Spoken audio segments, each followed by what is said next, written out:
बहुत शुक्रिया जी। माह सियाम का तीसरा अशरा शुरू हो चुका है, पर सिपी में महंगाई का जो जिन है वो काबू ना आ सका। सिपी में अशिया खुर्दनोश की कीमतों में मुनाफाखोरों की जानिब से बेतहाशा इजाफा कर दिया गया है। अब बात की जाए चीनी की कीमत में की तो माह सियाम से पहले जो चीनी की कीमत थी 140 रुपये में चीनी का फ़ी किलो फ़रोख्त किया जा रहा था।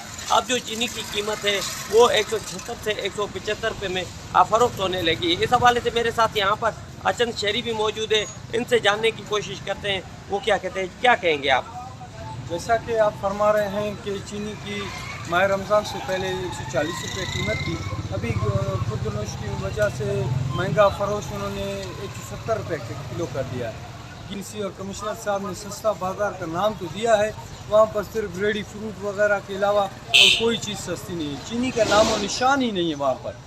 ये हम इंतज़ामिया से अपील करते हैं कि चीनी की निर्खों में कमी की जाए। यहाँ पर आपने इनकी बातें जानी, इनका ये कहना है कि ज़िले इंतज़ामिया की जानिब से सिपी में सस्ता बाज़ार लगाया गया है, पर वहाँ पर जो है चीनी नहीं है, जिसकी वजह से शहरियों को काफ़ी मुश्किलात व परेशानी का सामना है और महंगे दामों जो शहरी हैं वो चीनी ख़रीदने पर भी मजबूर है। और दूसरी जानिब शहरियों ने जो है ज़िले इंतज़ामिया से मुतालबा किया है कि सिपी मुनाफाखोरों के खिलाफ कार्रवाई अमल में लाई जाए और आवाम को रिलीफ फराहम की जाए। कैमरा टीम के साथ रिपोर्टर ज़हूर मक्सी, साथी रिपोर्टर यार अली के साथ वश न्यूज़ सिपी।